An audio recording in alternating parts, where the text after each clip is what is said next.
Well, here we are at Republic of Rome. After the fury of action in the last turn, Rome's still not out of danger yet. Last couple turns, really. We've seen a rebellion in place for the past 3 turns, actually. But we got 2 Roman wars, the slowly growing Parthian War, a real danger. Third war is Claudius's revolt, which isn't really liable to go anywhere, but is still kind of disturbing. These other wars, well, yeah, they're all, he's no better than the Social War, for example, except he doesn't have disasters and standoffs. We had a big die-off, which is why there's a big pile of concessions there, a few governorships there.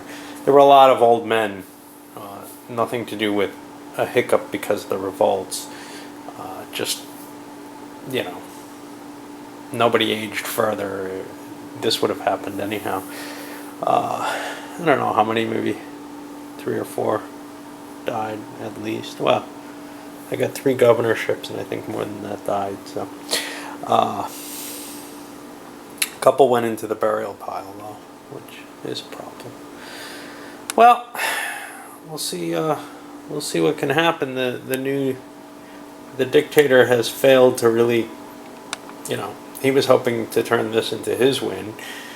Instead, he's just made himself some enemies and into a kind of powerful faction in terms of influence, but it's not tremendously strong in votes, so he'll probably find himself banished to some of these governorships pretty soon. So we enter the Senate phase, and there's more bad news. Sicilian slave revolt, and on top of that, we've got Cilician pirates. The Cilician pirates can be ignored. They don't count as an act of war that's going to destroy Rome. Of course, they could end up matching and become a real problem. But this is the revolt we had before that we buried in the deck. So we're at 4 active wars again. We got to kill 1. We probably want to kill 2 if we can. Once again, it makes a dictator a possibility. I'd like to take this sucker out. That would be, that's my top priority of all the wars, but beyond that, what else? Well, this guy can match, and that's annoying too. Of course, we could try to bury it again with Sicily. That seems like not a bad option. Only takes 1 legion to do. And then we can focus on what I think is the most important of the 2 wars. And perhaps, I don't know. That's probably it, actually. Alright. Okay, so the Senate came to a decision, and all wars are going to be handled. Big one, Furius, and ironically, Cornelius, as his master of horse, are going to attack Claudius in Africa. If Cornelius had a loyal legion, I might say, man, if you send that, it might defect, and then he can leave and go there. I don't know. But the dictator really does rule there, and normally the master of horse has absolutely no say in the matters. Where else?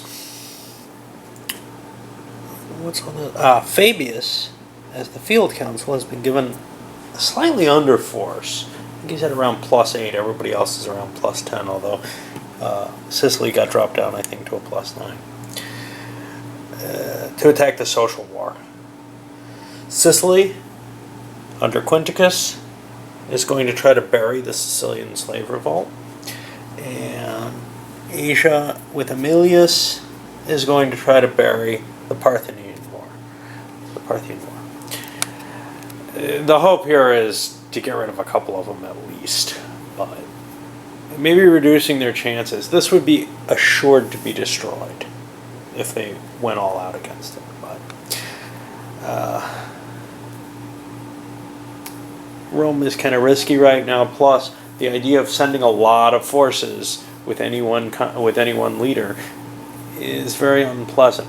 Of course, this guy has these additional forces in Asia as well as his. So he might be the more dangerous. It's hard to tell. We'll see what comes out of it. Well, the turn is over. The Parthians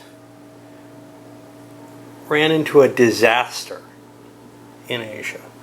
And that meant half the force in Asia was destroyed, half the Roman force. But it doesn't count as a defeat for the Romans. So Asia hasn't fallen yet. It's still an unprosecuted war, kicking around, which is going to cost them. The other wars were all handled. Sicily handled the Sicilian revolt well. The treacherous scum were defeated, and the remaining social war was also defeated by the field council. The Rome Council checked his loyalties. He would have had to have gotten really, really lucky to think about going, to really think about it. The field council had a little less forces. He chose not to even bother checking. Nobody else is really interested in trying to go.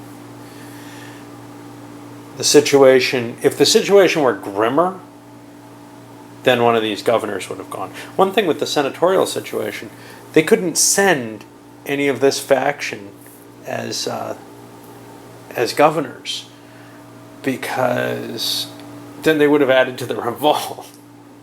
But now that there's no revolt, I'm sure they'll find themselves nice, happy little governorships. Of course, if a lot of governors are in one person's hands, that is a viable strategy, to just declare them all in revolt. And, you know, it's possibly an option at this point in the game now. All right, I got to reshuffle the deck and then on to another turn. Well, Rome seems to have survived those civil wars, but I got a senator here, Quinticus, who came back from Asia and his successes there, or not Asia, Sicily, and his successes there, still not dead, with 23 influence, and he pulled all his factions' money onto him. He's planning on making a try for, he has a tribune, so he's planning on making a shot at making himself consul for life. Well, heading into the Senate phase, once again, Rome's in trouble. Unrest is up to 10. I don't believe that ends the game. If it does, they really screwed up by not throwing games. We have two new wars, the Sertorian Revolt, a revolt in Spain, and that Sicilian slave revolt is back again. And, of course, we've got somebody ready to grab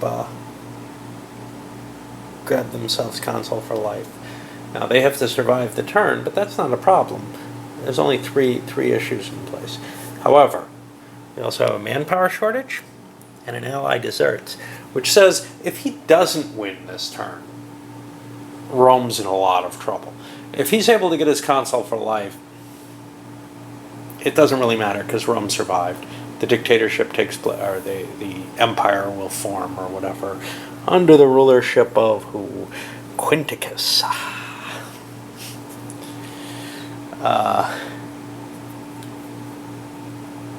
But yeah, it's looking pretty grim for the survival of Rome outside of his hands. Of course, the other players do not want him to win. They would rather take their chances with that grim outlook. Well, so all the wars were attacked. All of them successfully handled, except for the Sertorians, who got a standoff, I think, against whatever the Spanish province that they hit near Spain. Didn't do they did a significant amount of damage. They got it to a 1. Turns out I lied to you, though. No big surprise there. And played things wrong. If a faction goes into revolt and and provinces go too, it just counts as one war. It's not a war for the guy in Rome and for each of these provinces. Otherwise, this would be pretty much an automatic victory. This is the field council, who had not the biggest force, but he's gambling on, I can get a couple more wars out there, and this is before this can be dismantled. On the other hand, our good friend over here, Quinticus, has called on his buddy, Cato the Younger, who has the ability to throw a tribune for free each turn. Now this is going to be his last chance with Quinticus, and all the money's on board, and people are going to throw their money down to make sure that it doesn't happen. Last time it failed because somebody tried to assassinate the tribune. That didn't work. And then somebody bribed the tribune, and that did work, to keep quiet. But yeah, our dictator returned his troops perfectly fine, but somebody who was handed all of those gubernatorial honors said, you know, I think I own most of the empire. All right, on to another one. I don't know if I'm going to finish this tonight. I'm going to wrap this one and send it up, actually, because it's about as far as I like going.